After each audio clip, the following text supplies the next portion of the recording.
My name is Keph-Nar, Senior Cultural Observer for the Vorthan Collective, and I have witnessed something that should not exist, something that has shaken the very foundations of our perfectly ordered galaxy. Oh, where do I even begin? Perhaps with the fact that everything we thought we knew about humans was spectacularly, catastrophically wrong, and it all started with one seemingly harmless human female named Maya Torres. When Maya first arrived on our research station orbiting Kepler 442b, she appeared unremarkable by human standards. Average height, brown hair tied in what humans call a ponytail, and those peculiar bipedal locomotion patterns that still make our younglings giggle nervously. The High Council had approved her assignment as a cultural exchange specialist. Whatever that meant, we Vorthans pride ourselves on understanding all species within our jurisdiction, but humans were complicated. "Welcome to Station Nexus 7, I had said during her orientation, my vocal cords struggling with the guttural human language. You will find our facilities quite accommodating for your unique physiological requirements. Maya had responded with something that should have been my first warning. She smiled. Not the polite, measured expression we had catalogued in our xenobiology databases, but something different. Something that seemed to bubble up from somewhere deep inside her chest. Thanks, Keph-Nar. This place is incredible. Mind if I ask, are those your younglings I saw on the observation deck? Those were indeed our younglings, 7 cubs from various Vorthan families, aged between 40 and 60 cycles. In human terms, roughly equivalent to their children, though we mature much more slowly and deliberately. Our cubs were there for standard education protocols, structured learning, measured emotional development, and proper societal integration. Indeed, I replied, noting how her eyes seemed to light up at the mention of them. They are undergoing Phase 7 of their cognitive development sequence. Maya nodded thoughtfully. Mind if I meet them? I love working with kids. Kids, such a strange human word. So casual, so warm. I should have said no. By all protocols of the Galactic Cultural Preservation Act, I should have declined immediately. But there was something in her tone, something that seemed genuinely interested, rather than coldly scientific, that made me pause. I suppose a brief introduction would be acceptable. For research purposes, naturally. Oh, how spectacularly naive I was. When we entered the learning chamber, the cubs were arranged in their traditional meditation circle, absorbing lesson data through their neural interfaces. Perfect posture, perfect silence, perfect compliance. Everything a Vorthan elder could hope for. Maya observed them for exactly 37 seconds before doing something unprecedented. She sat down, not in a chair, not on a designated platform, but right there on the floor, cross-legged, as if she belonged among them. The cubs' neural interfaces flickered. Sign of confusion that sent minor alarm signals through my own implants. Hey there, Maya said softly. What are you guys learning about today? Young Zeph Cole, always the most curious of the group, tentatively disconnected his interface. We are absorbing data about proper emotional regulation. Honored guest. Emotional regulation. Maya raised what humans call an eyebrow. That sounds pretty serious. Do you guys ever just have fun? Silence. The kind of silence that occurs when a concept is so foreign that it cannot be immediately processed. Nix Val, the eldest of the cubs at 62 cycles, spoke carefully. Fun is not. We do not understand this word in our language database. I watched Maya's expression change. Something flickered across her features.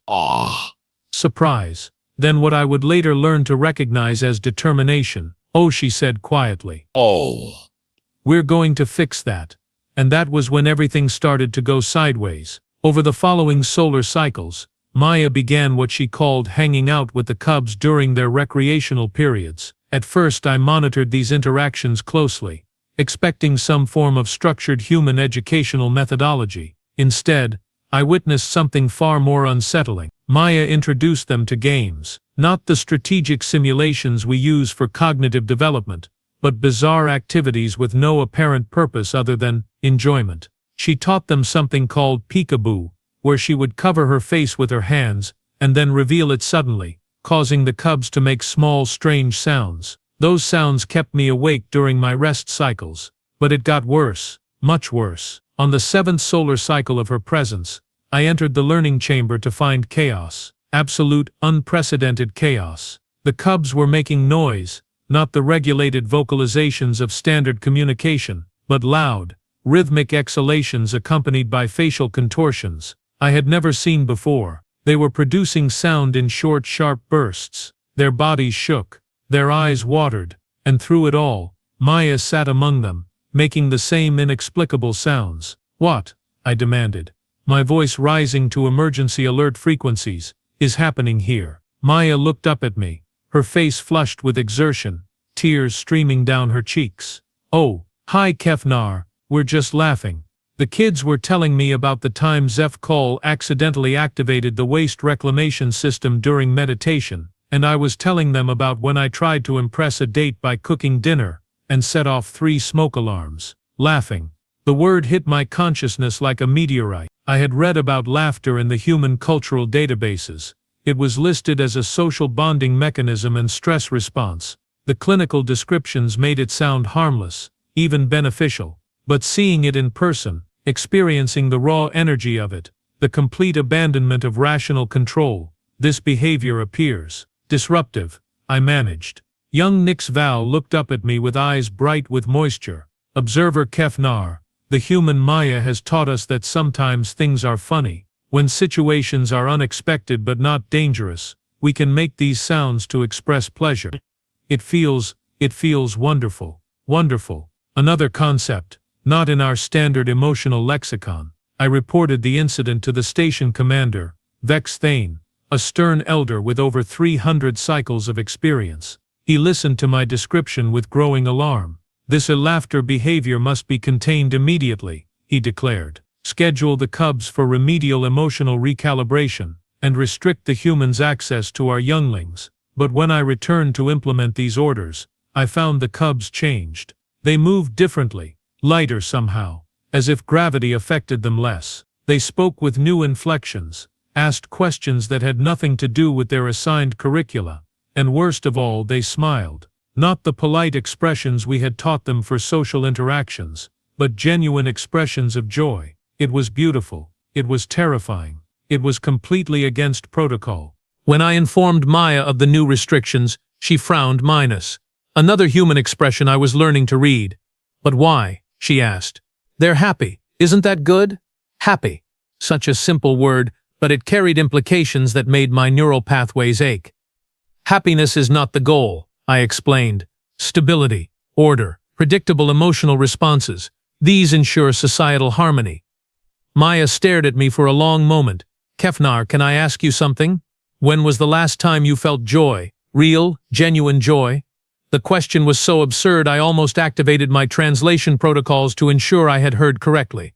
"Joy is inefficient. It serves no practical purpose."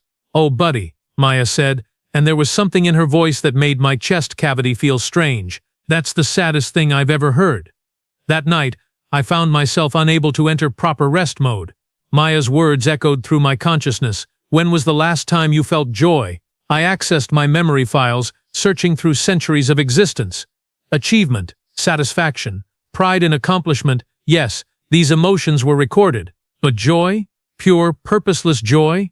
The files came up empty. 3 solar cycles later, everything changed forever. I was conducting routine evening observations when I heard it again. That sound, that impossible, wonderful, terrifying sound of laughter. But it was coming from the restricted section where the cubs were supposed to be undergoing remedial emotional recalibration. I rushed to the source and found a scene that would haunt me for the rest of my existence. Maya had somehow bypassed our security protocols and was in the recalibration chamber with all 7 cubs, but they were not submitting to the emotional dampening procedures. Instead, they were engaged in what Maya called storytelling. And then, Maya was saying, gesturing wildly with her hands, the penguin looked at the polar bear and said, "Do you think I'm underdressed for this weather?" The cubs exploded into laughter. Not the quiet sounds I had witnessed before, but full-bodied expressions of mirth that filled the chamber with energy. Even the sterile walls seemed to vibrate with their joy. But that was not the worst part.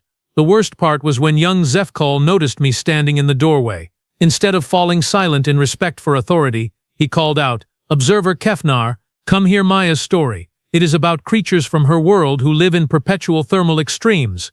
And then, may the cosmic order forgive me, he smiled at me. A real smile, full of genuine affection and invitation. Something inside my chest cavity shifted. A sensation I had no words for spread through my neural networks.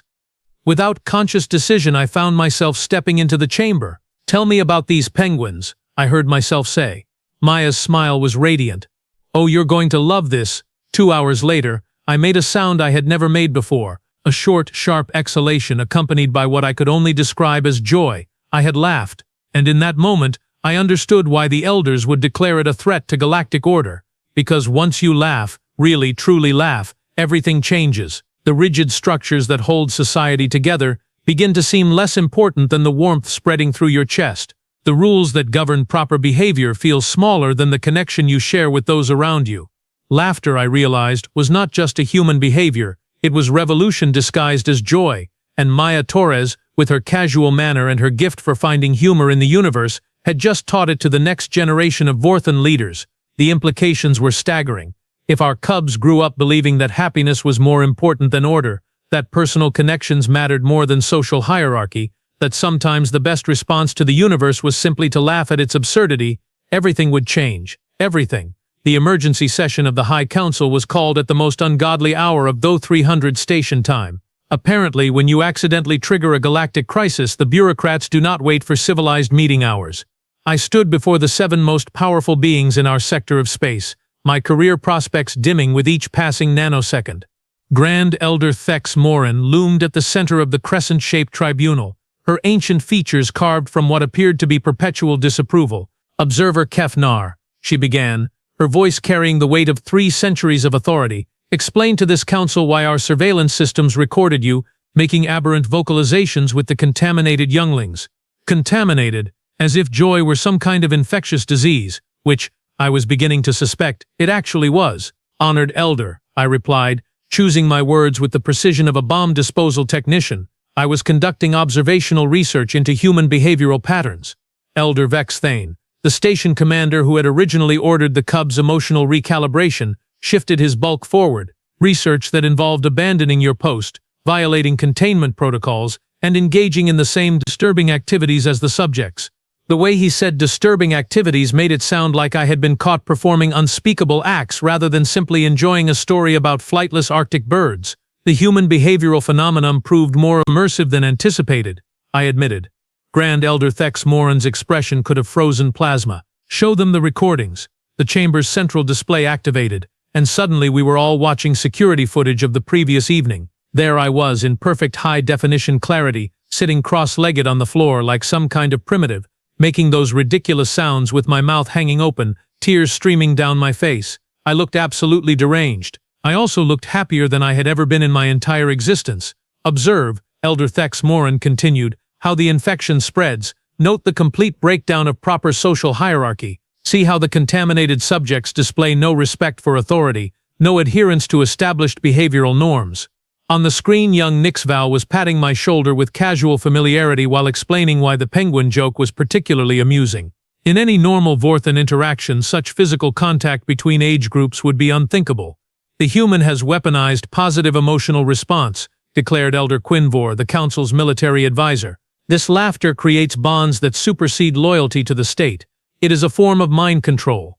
I could not help myself. The accusation was so absurd that a small sound escaped my vocal cords before I could stop it. A tiny, treacherous chuckle. 7 pairs of ancient eyes fixed on me with the intensity of targeting lasers. "You dare find amusement in this crisis?" Elder Keph-Nar's voice dropped to sub-zero temperatures. "No, honored elder. I merely—" The irony of describing joy as a weapon seemed— I stopped myself before I could make things worse. If that were even possible. "Bring in the human," Elder Keph-Nar commanded. Maya Torres entered the chamber flanked by 2 security officers, but she walked as if she were arriving at a friendly gathering rather than a tribunal that could determine her fate. Her posture was relaxed, her expression curious rather than fearful. Humans, I had learned, had a remarkable talent for treating serious situations with inappropriate levity. "Good morning," Maya said cheerfully, apparently unbothered by the early hour or the hostile atmosphere. "Nice meeting room, very spacious." Elder Vorthan leaned forward menacingly. "Human Maya Torres, you stand accused of cultural contamination, behavioral sabotage, and conspiracy to undermine established social order." Maya blinked. "I'm sorry, what?" I taught some kids to laugh. That's not exactly overthrowing the government, is it not? Grand Elder Keph-Nar activated another display showing statistical projections. Our behavioral analysts predict that if this laughter phenomenon spreads unchecked, we will see a 17% decrease in productivity, a 43% increase in questioning of authority, and a complete breakdown of traditional hierarchical structures within 2 standard years. Maya studied the charts with professional interest. Wow, you guys really like your graphs, don't you? But hang on, minus questioning authority and thinking for themselves, you say that like it's a bad thing. The silence that followed was so complete I could hear my own cardiovascular system operating. Of course it is a bad thing, Elder Quinvor said slowly, as if explaining something obvious to a particularly dim child. Order maintains peace, hierarchy ensures efficiency, compliance prevents chaos, and laughter prevents all of that? Maya asked, because from where I'm standing the kids seemed pretty happy, healthy, engaged. They were learning faster than ever, asking better questions, working together more effectively. Isn't that what you want? What we want, Elder Keph-Nar said with finality, is predictability. Your influence has made our younglings unpredictable. I watched Maya's expression change. The casual friendliness faded, replaced by something harder, something that made me remember that humans were not just givers of joy, they were also survivors of a world that had tried to kill them for millions of years. Let me get this straight, Maya said, her voice dropping to a dangerous quiet. You're upset because children are happy. You're terrified because they're expressing joy. You want to suppress laughter because it makes people think for themselves. She took a step forward, and I noticed the security officers tense. Do you have any idea how insane that sounds? Do you understand what you're saying? You're literally afraid of happiness. We are afraid of chaos, Elder Keph-Nar corrected. Your species thrives on disorder. You call it creativity, adaptability, innovation. We call it dangerous. Maya laughed. Actually laughed. Right there in the council chamber, with her freedom and possibly her life hanging in the balance. The sound echoed off the walls like auditory rebellion. Oh, this is rich, she said, wiping tears from her eyes. You're so terrified of losing control that you've forgotten what you're controlling. Those kids, your kids, they're not just data processors or future worker units. They're living beings with the capacity for joy, wonder, creativity, love. And you want to suppress all of that because it's inconvenient for your spreadsheets. Silence. Elder Keph-Nar rose from her seat. You will not mock this council. I'm not mocking you, Maya replied, and suddenly her voice was gentle again. I'm pitying you, because somewhere along the way you forgot that life is supposed to be worth living.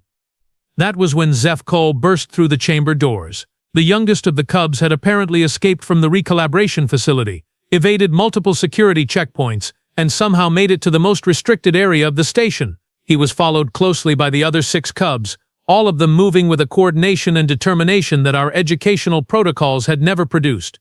Maya, Zeph Cole called out, ignoring the council entirely. Maya, they are trying to make us forget how to laugh. The security officers moved to intercept the cubs, but something unprecedented happened. The younglings scattered, using evasive maneuvers that were definitely not part of standard Vorthan behavioral programming. They slipped around adults with fluid grace, ducking under grasping hands and regrouping near Maya with tactical precision. Where had they learned to move like that? The human has taught them rebellion, Elder Quinvor observed grimly. No, I said, surprising myself by speaking up. She taught them to think. All eyes turned to me and I realized I had reached a point of no return. My career was already over. My reputation was destroyed. I might as well tell the truth. Honored elders, I have spent 40 years studying cultural patterns across 17 species. I have observed the decline of civilizations that prioritized order over growth, control over curiosity. The human has not introduced chaos. She has introduced adaptability. I gestured toward the cubs who were now clustered protectively around Maya. Look at them. Really look. They moved through our security systems using creative problem-solving we never taught them. They coordinated their efforts without our supervision. They acted on loyalty and affection rather than programmed compliance. These are not the behaviors of contaminated younglings. These are the behaviors of evolved beings. Grand Elder Keph-Nar's expression could have carved stone. You suggest we abandon thousands of years of successful social engineering for this chaos? I suggest, I said carefully, that maybe our definition of success needs updating. Young Nixval stepped forward then, showing courage that no amount of traditional education could have instilled.